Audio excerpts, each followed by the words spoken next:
This is the Hacking Real Estate Podcast, episode 6. We got an offer. It was really good. It was like 5% below our asking price. And we're like, no, 5% below our asking price. No way. They're lowballing us. And like we said no. And then the market collapsed and we, held on to that property for a long time and ended up selling it for 30% below, 40% below. Welcome to the Hacking Real Estate Podcast, where we dive into the stories of seasoned, hands-on, and tech-savvy real estate investors. We'll learn the strategies and tools they use to maximize returns and minimize hassle, all while navigating the rapidly changing real estate market. I'm your co-host, Brandon Hall, and managing partner of Hall CPA, and I'm sitting alongside my co-host, Vikas Gupta, CEO of Azebo. With our combined 15 years of experience in real estate investing and entrepreneurship, we're here to help you up your real estate game. Let's get hacking. Hi, everyone. Our guest today is Chris Hsu, a West Point graduate, former Army captain, and business leader who also happens to be the co-founder and chairman of Azebo. In fact, Chris hired me, so thank you very much, Chris. It's great. It was great to be working with you again. His impressive resume also includes roles at Andreessen Horowitz, Hewlett-Packard, KKR, and McKinsey. Chris, good to see you and welcome to the podcast. Thanks for joining us. Well, thank you, Vikas. You were a good hire. Thanks, Chris. I hope so. So, Chris, in your own words, can you tell us your story in general and as it respects to real estate? Yeah. Look, I would say that, I'm a real estate entrepreneur. Started in real estate back when I got out of the Army in 1998, and really was inspired because I'd gotten out of the Army where, I didn't realize that I was kind of poor. And then I got into the real world as a civilian and started working and bought a house and realized that I was poor. And so I was looking for ways to generate cash flow. And, I heard a radio show back then, and I tell a lot of folks that there was no such thing as podcasts back then. I was actually listening to AM radio and heard these guys that were like multimillionaires that had bought like storage units. And I just thought to myself, you mean those things on the side of the road? And, it was the conversation was all about cash flow and just a simple real estate philosophy. And, I got really interested in it based on that. And then I just started reading books about, buying your first rental property, that kind of thing. And then some friends of mine were married to folks that were in the real estate business and started asking lots of questions. And then one guy said, hey, look, I'll train you how to do this kind of entrepreneurship, gave me his tools for evaluating things. And, we then did our first property, and that's how it was. It was really just a desire to not be poor anymore. So what was your first couple rentals that you picked up? Did you start with storage units or did you I wasn't smart enough to figure out how to value those. So somebody told me about this tax rule that if you live in your house 2 of 5 years and you rent it for 3 years and you sell it, you can sell it without paying all the taxes and all the tax benefits associated with it. So I basically bought a different house, moved into that house and rented the house I was in. And that was kind of the first way that it was such an easy way to do it because I already had a loan on it. Everything was already set up, and it was just an easy glide path to get into real estate and, ended up selling that house, 3 years later, I think for 2 times what I paid for it, which for me was, I was hooked, and, I leveraged that thing 90%. So 2 times what I paid for it with 90% leverage was, kind of a crazy return for a guy that didn't really have much. And, I was hooked. That's all it took. Yeah, it sounds like your story is similar to Brandon's story. Crushed it on his first property and hooked ever since. No, I've not crushed it on every property, so I won't talk about the ones where it didn't go so well. I always love the real estate investors where everything they touch went great. And I'm like, I'm not really sure I believe that one.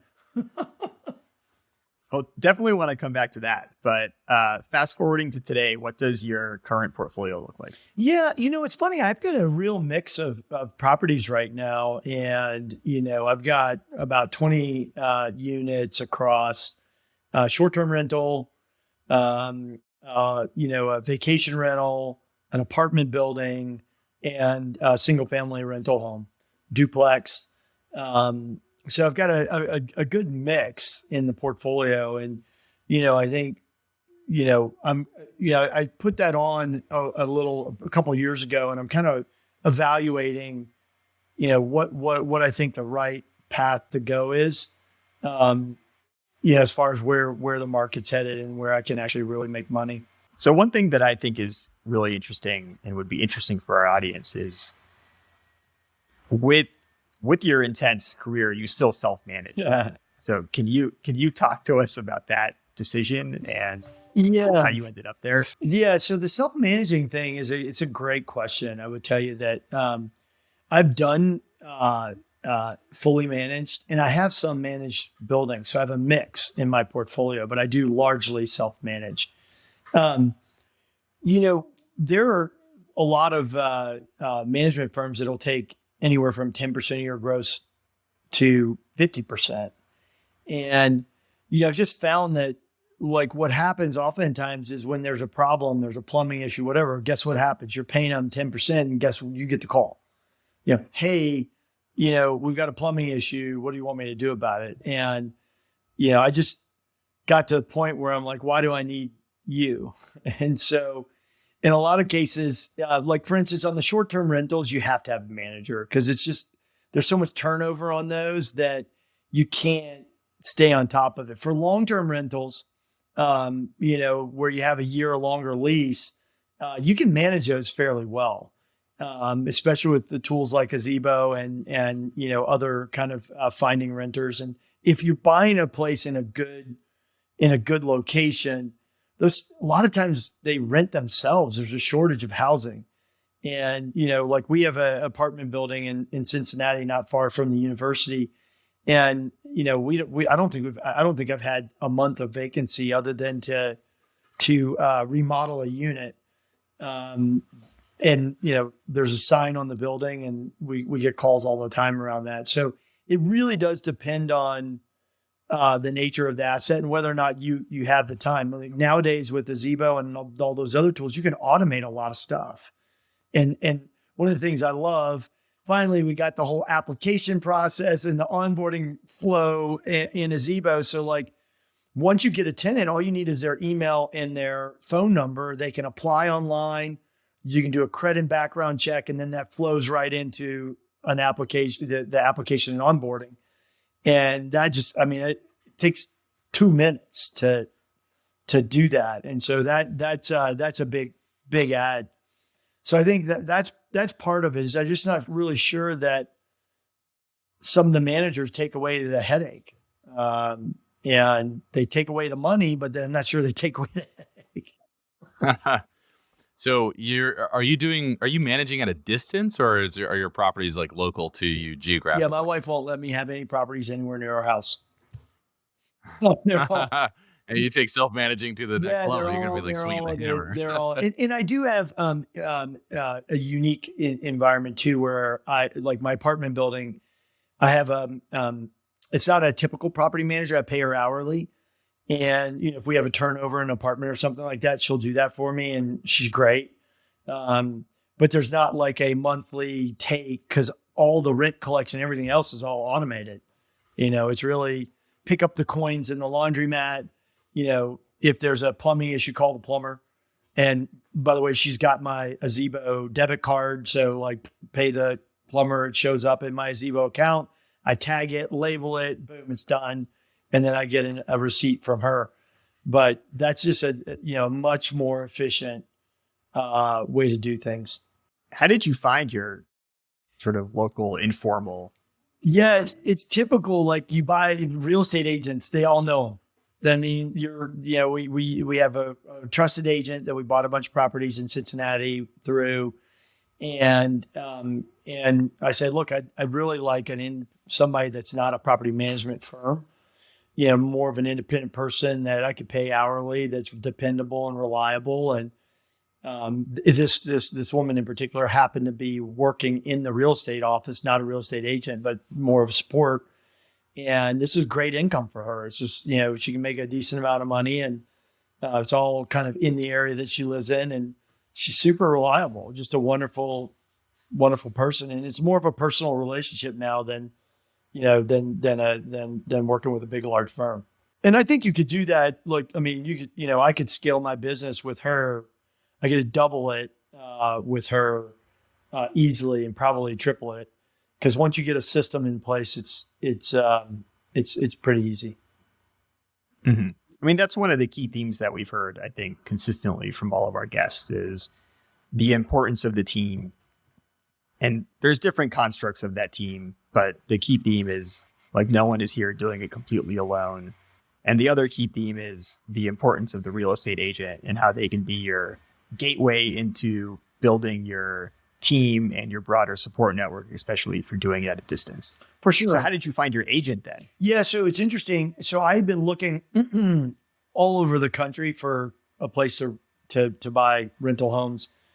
And I live in Nevada, and the prices in Nevada were really high. In California and Nevada, the cap rates were really low. And so I'm a cash flow investor. So I just looked around at where there were good cap rates, and Cincinnati had really good cap rates. I mean, there's Nashville 10 years ago used to be a phenomenal place to invest. That I don't know, that train's out of the station. And then we happen to have a friend of my wife who we kind of honed in on Cincinnati, and a friend of my wife is a real estate agent there who went to school with her, very, very close friends of ours.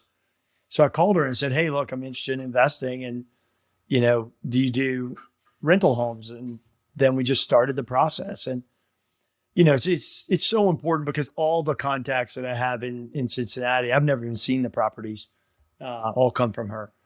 And it's been a really good experience. You got to find somebody who you trust.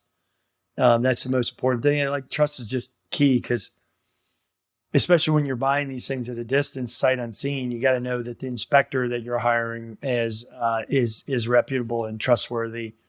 And all of the service providers down the line. I would tell you, I think the biggest service provider that I've struggled with is plumbing.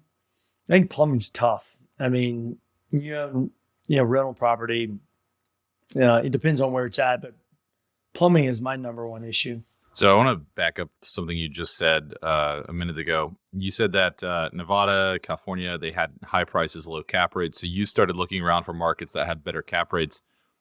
Describe the process on how you evaluated markets. Like, how did you actually find Cincy? Because I feel like people can look for markets for like 5 years. I mean, there's so many markets out there. Just Google cap rates by MSA. Okay. And I just started looking through them and saying, like, which ones. I've lived all over the country, so I've spent a year living in Kentucky, just south of Cincinnati, and had 3 job offers in Cincinnati at one point in time. So I'm familiar with the kind of the environment there economically, and the job base is just amazing. It's just an amazing job base, super stable, right in the middle of the country, great access to airports. So it's kind of that type of stuff. And then looking at, cap rates. There's other places in the country with better cap rates, but you also need somebody that, you trust to buy them. And for me, is all about, like, is it a stable market? Like, the thing about the coast is, when I bought these several years ago, the coast real estate markets were going to get crushed. I mean, I don't know, it would be a rocket science to look at a chart that goes like this, and then at some point in time it goes like this, and so I just didn't want to touch that, because one of the things I've learned over the years is, if you bet on appreciation, you're toast. If you're a real estate investor, you're betting on appreciation, you're toast. Now, you can make money on the way up, but the problem with real estate is, when you're long real estate and it goes down 30% and you're levered, that could be ugly. You mentioned that you bought the property several years ago. How are you thinking about today's market environment, and how are you thinking about, investing versus operating your business versus sort of sitting out for a while? Yeah. So kind of my plan was to just keep doing this strategy for a while, buy them, stabilize them, get them cash flow positive, and then just keep doing it. I started to get really spooked about where the economy was going, probably towards the end of 2020-ish. Maybe it was 2021, sorry. Because just the massive amount of fiscal stimulus that had gone into the economy and the interest rates and where they were at, just really believed that inflation was going to spike, and that if Vikas knows this, I'm like obsessed with finances and economics. I spend all of my free time reading about finance and economics, which is kind of not really that exciting, but I like it. And I just was convinced that interest rates were going to spike, and that the economy was going to slow and real estate was going to get crushed. So it was super important. Like I just stopped investing. Like I was looking at a bunch of stuff, and I just told all my real estate agents that I'm not buying anything, probably for 2 to 5 years. And I'm just going to operate what I have and optimize cash flow. The flip side of that was rents were going up like crazy. I mean, rents, anybody who's listening to this podcast that owns rental property, if you haven't raised rent, you need to raise rent. I mean, Cincinnati is an example. Last year, rent was up 28% year over year. I've never even seen anything like that before. Because it's just a shortage of properties, and there's still a massive overemployment. We have too many people. We don't have enough people to work, and so I think that was a good formula for making money on what you currently have. And so that was kind of my thought: is let's just stabilize, focus on operations, focus on improving our buildings, focus on getting our rents up, keeping as much of the cost down. Because utilities have gone through the roof across the board. That's been a real headwind. But if you can get your rents up, then structurally you can manage better. And so that's really been the focus that we've had. How has your investment strategy evolved since you started all the way up till now? I would say when I started, it was much more a bigger part of my overall portfolio of investing, because I just didn't have a lot of money. And so I was like, that one thing needs to work really, really well. And now I look at it as more of a diversification play. So for instance, last year when the market got crushed, the stock market, my real estate book was flat, if not slightly up. And, my wife was giving me a really hard time about shifting money away from the market into real estate. And then, last year I said, look, our number one performing asset in the book was our real estate assets. And, and that's what I like about them. And the other thing I like about them is you don't have to sell them. When the market's bad, you don't have to sell them. If you put the right amount of leverage on an asset, even if the market goes down 30%, you don't have to sell it. And look, I do think real estate markets are pretty resilient over a long period of time. If you have the ability to cash flow and hold an asset for 10 years, you can make a lot of money on it, even through the downturns. And so I never count on appreciation. It doesn't even exist in my models. So I just focus on cash flow. And that's a tricky thing too, because a lot of assets you can't touch, because, the prize assets are not going to have great cap rates on them. You mentioned that you had some bad deals. So let's talk about some failures. Oh God. What were these deals in 2008, 2009 by chance? No, there were deals I did before that, and I was trying to sell them in 2008 and 2009. And actually, the worst one ever was single family home. Had crushed. The rents were double what my all-in expenses were. It was just cash flow like crazy. But we wanted to sell it because we're getting to the end of the 2 to 5 years, and wanted to take that money and invest in other assets. And we got an offer. It was really good. But it was like 5% below our asking price. And we're like, no, 5% below our asking price. No way. They're lowballing us. And like we said no. And then the market collapsed and we, held on to that property for a long time and ended up selling it for 30% below, 40% below. Like, it was just kind of like, it just taught me a lesson about the irrational nature of pricing. Like, an asset's worth what that last person's willing to pay for it. It's kind of like, and I learned that lesson the hard way. And by the way, if you throw on carrying costs and worried costs and everything else, I should have taken that offer and run. So, that was a important lesson.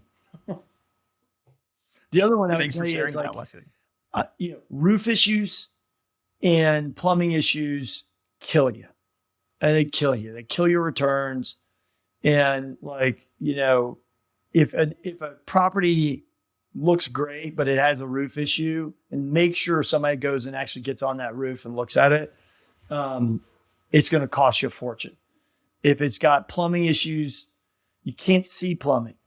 Like, especially old buildings. I got one right now that,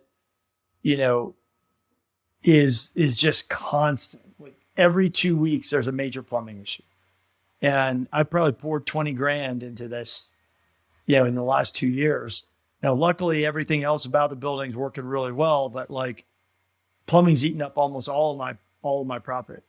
And my hope, knock on wood, is that as we kind of knock out each one of these things, it stabilizes and we get to a point where we're not seeing that. But like, those are the two big issues that over many, many years I've seen that can really eat up your profits. If you own rental units but don't want to pay for expensive software, check out Azebo, the smarter way to manage your rental properties. With Azebo, you can automate rent collection, find quality renters, simplify accounting and tax prep, get a bank account designed for real estate investors, and save on rental property insurance. All of these services are free through Azebo. Join thousands of real estate investors who trust Azebo to manage their rental business in one convenient platform. Sign up today at azebo.com/HRE. That's AZIBO.com/HRE. Is there something that you wish you had done differently with this particular property that you think might have given you insight into these issues? Or is it just one of those things, you can't see it, so you can't see it? It's a really good question. I really wish there was a better way to inspect plumbing. I really do. I don't know the best way to do that, to be honest with you. The inspectors, they just look at it from the outside. You can't really tell if there's a plumbing issue or not. I think sellers are not very good about disclosing those issues. And there's not a lot of recourse around that. I think that would be my biggest issue. As far as everything else related to the diligence, I think was good. I think the one other thing was there was a structural issue. There was a big patio that was out overlooking a kind of a ravine, and a lot of our tenants were barbecuing and hanging out there. But like, inspector came in and said this thing's structurally unsound, and it cost me twice what I negotiated to repair that thing. But it's like, you can't have a structurally unsound deck in the liability associated with that was just huge. So you just, bite the bullet. So it's those things. What I do now, Vikas, and I used to do, but I kind of got away from it, is I just put a big CapEx number in the building. Just assume, 10%, 5% to 10% of the purchase price you're going to need to put back in repairs. And you can't foresee all of them. When you're building your model on that 5 or 10%, right? Because if you're levering up 3 to 1, then that's a pretty substantial increase on the amount of equity cash you need to have on hand. Are you budgeting that up front? Or are you budgeting that over 3 years? Like, how are you thinking? Yeah, you budget it over, 5-7 years. And, I also, I tend to put a little bit less leverage on my rental properties only because, I'm trying to cash flow them, and, leverage is, my cash flow there's cash flow to me includes interest payments. Like, you have to deduct that. I don't take principal payments into my cash flow calc, because I basically, principal to me is paying yourself a dividend. So because you're just getting more of the equity. So I look at it more from a debt perspective. What is my cash flow net of debt payments, meaning the interest portion. What's one thing that you wish you had known 2 to 3 years ago? Like, if you could go back in time and give yourself a piece of advice, maybe going into 2020, what would that be? Well, I mean, maybe take that question and roll it back a lot. 20 years. I would say that I wish, when I was dabbling early in my real estate entrepreneurism, that I would actually have gone from single family homes to quads and small apartment buildings earlier. Because the headache of a single family home is greater per unit, per person, than, an apartment. And I wish I would have had the kind of the risk tolerance 20 years ago to get into small apartments, and, anything from 10 to 50 units. I mean, I think once you get above that, that's kind of starts to become a full-time gig and a lot of capital at risk. And you need, it's just a different animal. But I do think that there is a real benefit to having scale in one location, and you can generate more income off of less headache, I guess, would be the way I would think about it. I wish I knew that 20 years ago. And it was interesting. People probably said it and told me that, but like, at the same time, I didn't have the risk tolerance nor the capital to do it. But that'd be the advice I'd give, young folks that are getting into this space and have had success with 2 or 3 of these things, is, take some risk and go for more kind of scale. Don't go beyond the means that you have, but look to take a couple single family homes into, quad, an apartment building, et cetera. And the principles that you use to manage single family homes are the same. You just get more scale. That'd be one piece of advice that I'd give folks. And I know the other piece of advice I would have given myself in 2020 is to take a shitload more debt. Sorry, you might want to strike that. Like, I mean, interest rates are dramatically higher. And man, I was probably a little bit too conservative on the debt side. I wish I'd have locked in more debt at the rates that we had back then. I mean, I think I was choking on it was a 4.5% loan on my portfolio. I financed. I basically bought it all cash, and then did a kind of a dividend recap, refinanced it out, and I think I probably went at 50% leverage. I could have gone higher. I didn't. But if I did it again all over, I'd put a lot more on it, just because rates were so low back then. I'd like to switch gears and talk a little bit about your inspiration for founding Gazebo and how you went from spreadsheets to software. Look, I think it was a combination of a lot of things. I mean, I had spent some time at a venture firm as an advisory partner to entrepreneurs. And, as an advisory partner, I was basically helping them build their business or scale their business. They had already been through the phase that Gazebo has just gone through, which is startup to, real business that's scaling. And I was bringing kind of my experience to help them get to that next level. And I was so inspired by these entrepreneurs that had, built these businesses from nothing with literally a whiteboard and on a wall. And then all of a sudden they're leading scale businesses that are global in nature, and it's all software based. And I spent a lot of time in my career in software. I'd also spent a lot of my career in financial services. And so I met some other entrepreneurs that were thinking about an idea, and some other investors who were thinking about an idea of creating a financial services platform for that small independent landlord based on the backbone of a bank that was designed for the use case of landlords.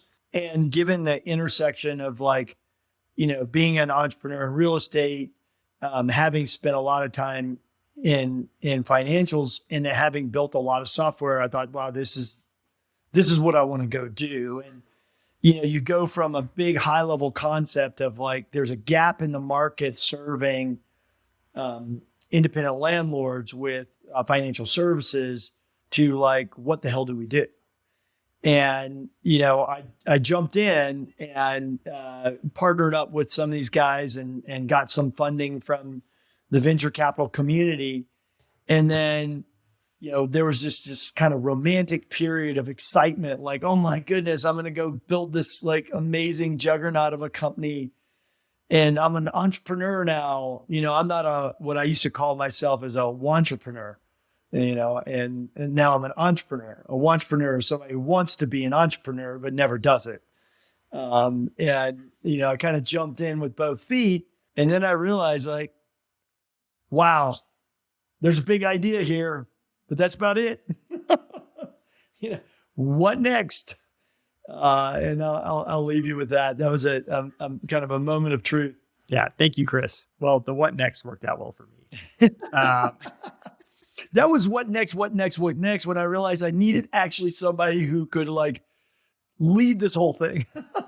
One thing that I wanted to ask you, based on, it's come up a few times. You've talked about cash flow over appreciation. You've talked about a strategy of buying, stabilizing, and then either selling or maintaining. What does that stabilization process look like? Does that mean you're buying assets that are cash flow negative and you're bringing them up to cash flow positive, or they're already cash flow positive and you're just trying to make them look better?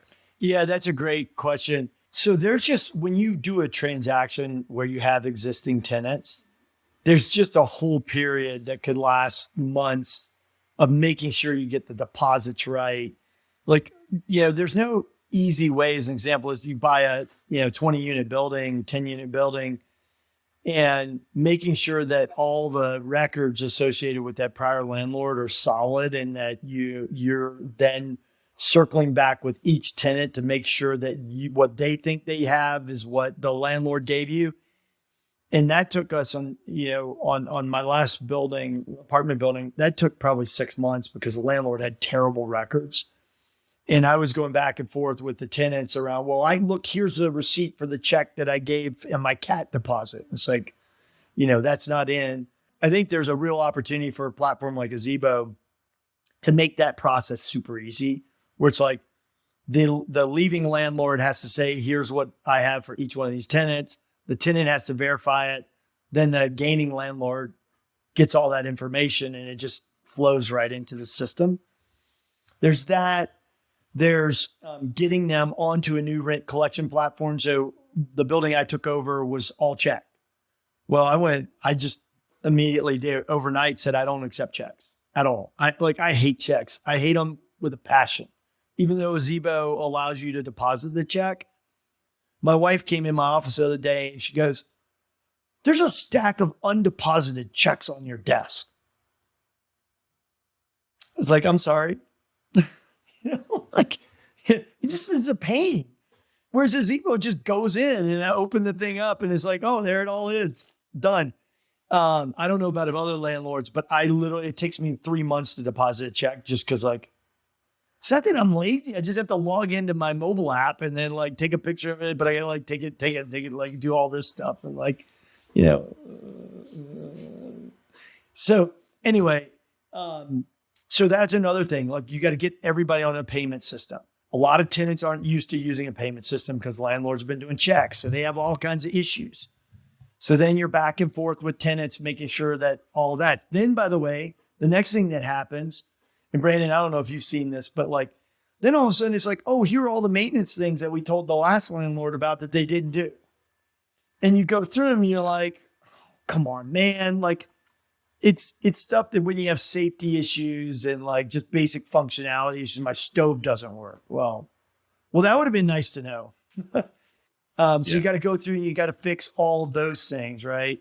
And then you get to a point where you're like, okay, everything is now kind of working, like security. Like we had to put in security cameras because the previous landlord took the security cameras with them, and like 1 month in, there's a break-in, and it's like, crap, the security cameras are gone.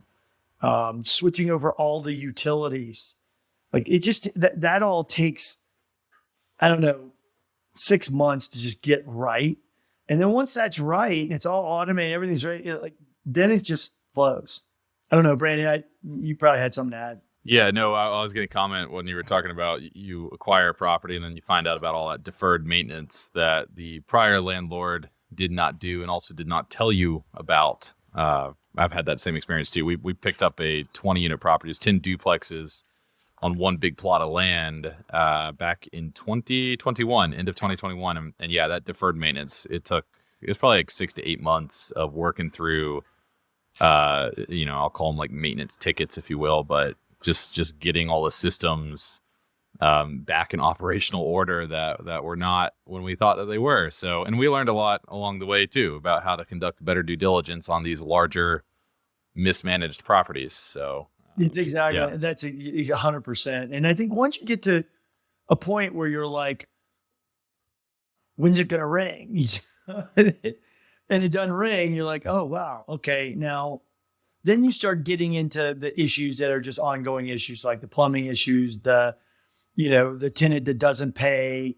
It's just remarkable to me on the Zevo, like my tenants don't pay, and they're like, oh, they send me all these, like literally the same tenants every month are late, and every month is a different excuse. And I think it's like almost 2 years. I think they're starting to rotate excuses. And I'm like, no, you've already used that one. But it's like, all you have to do on a Zevo is use a credit card, and you get 30 days afloat on that credit card. So it costs you nothing. So instead of paying, $50 for being late 5 days and then $10 a day for every day thereafter, just use your credit card. And then that's all you have to do. And it costs you less than the 5 days late. And then, oh, by the way, you don't pay all the rest of the late fees, and you could pay that credit card off in 30 days and you're good. And like, I don't know. They just don't, they'd rather pay, crazy late fees. I don't know. Well, and I can tell you from an accounting perspective, that's definitely the way to go. Have the online payment portal with your tenants rather than collect cash, rather than collect checks. Because not only am I very similar, it's like, I've got a stack of checks on my desk that I've got to process. And that is just the most like obnoxious task to do. But not only that, it can make your accounting harder as well. And I could say that from my personal experience, but also through offering accounting services to landlords of various shapes and sizes. When you don't have a streamlined rent collection system, it's very difficult to scale your rental portfolio. I mean, that is one thing that you have to figure out along the way is how am I going to, at scale, collect rents and minimize my accounts receivable, essentially. Every rent check that's overdue is a receivable. You don't want that when you're a landlord. You want the cash in your pocket. So that's oftentimes something that we help kind of smaller landlords as they're transitioning to medium-sized landlords, help them with in my CPA firm. And Brandon, I'll just add to that because I think you're 100% right. If you've got electronic payments coming in, it's all automated. And you also then automate your outgoing operating expenses from that same account. Like you don't have to be managing that on a constant basis. Like it flows. And as long as you look at your balance and your balance is enough to pay your mortgage, you're good. Like that's it. And that's the way I kind of manage. I don't even touch any of the incoming and outgoing. The bills are all just paid. And, any of the of the maintenance expenses get put onto the debit card and it shows up just like any other expense, and you can tag it and put it in the right bucket. But like that ability to just have the in and out match, and you just look at the balance, like that is to me the thing that like gives me so much calm. Well, and that's also how you self-manage, right? When you've got that system set up, you don't need a third-party property manager. You can make the phone calls to your vendors. That's all the property manager will be doing at that point anyway. So, yeah, I mean, that removes the middleman, saves you 8% on gross rents, right? So you eliminate that property management fee. Using good software to automate collections, automate payments, track everything, ultimately pays for itself through not having to utilize a third-party property manager. Now, I know some people listening are probably going to be like, well, that's ridiculous to say not to use a property manager, but like I don't have a property manager on some of my rentals. Some of them I do, but some of them I don't. And a lot of our clients too at the CPA firm self-manage. Now, where you see the property manager is actually adding significant value is those larger, those 50-unit properties where you've got the professional management that's doing market analysis and really enabling you to make better decisions. But at like the 4-unit type product, that's something where you can cut that property manager out relatively easily today. I totally agree with that. I think once you get above a certain threshold, you're going to need property management.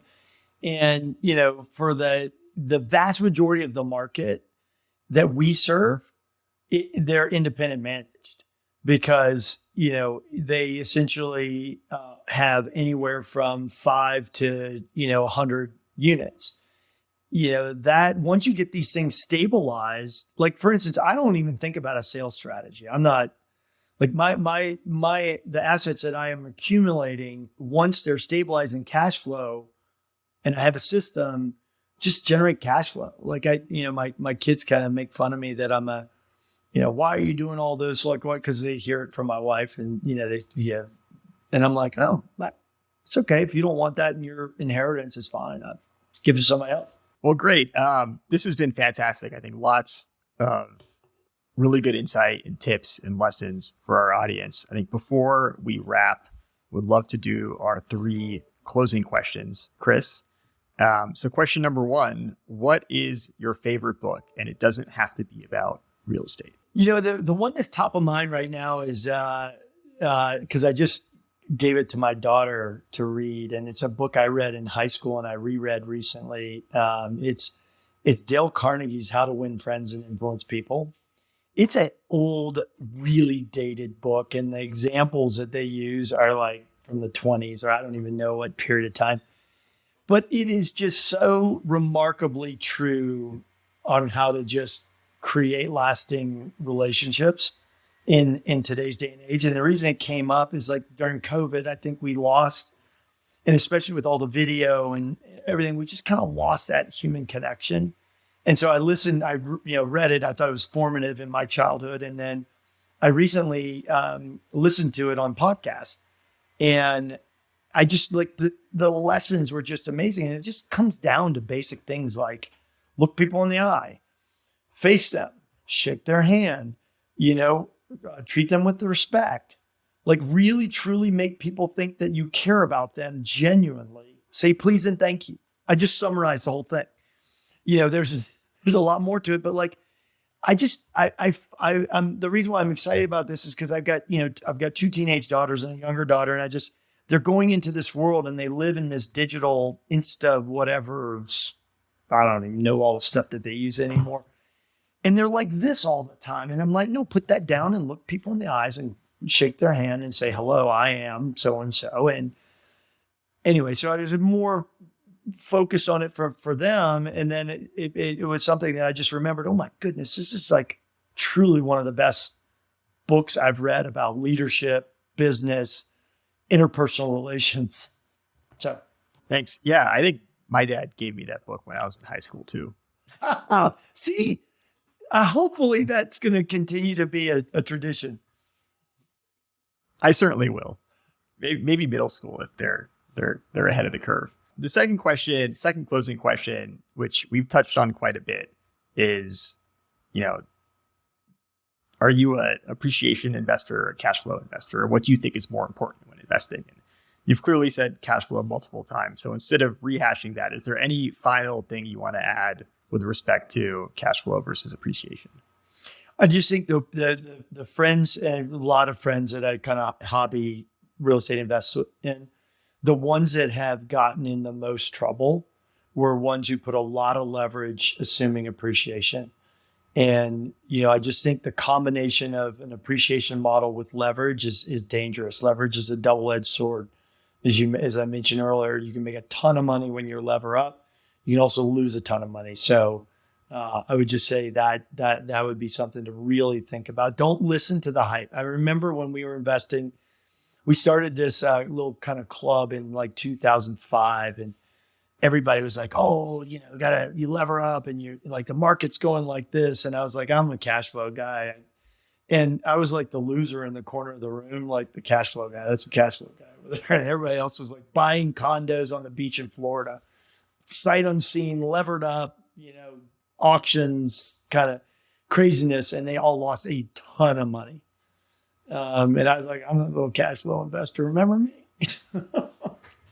All right. And our final question, is there any final piece of advice that you would like to leave the audience with? I think real estate is something you just got to love. I mean, people say it's in your blood. Like, there's a lot of headaches, and, I complain about it a lot. It's a thing, but I like it. It's like one of those things where it's like, complain, but I like it. It just has to be in your blood. Like, you gotta be willing to take the headaches.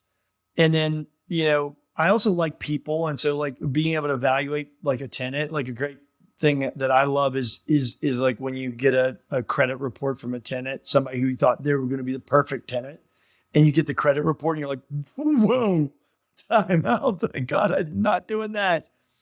It's that part of real estate that I love. But the biggest thing is if you're going to get into it, it's got to be in your blood.